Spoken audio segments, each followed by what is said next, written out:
மக்களே, நடைபெற இருக்கின்ற நாடாளுமன்ற தேர்தலில்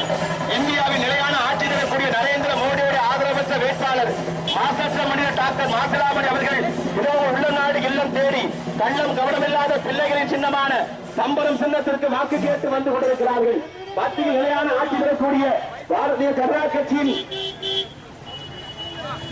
மத்தியில்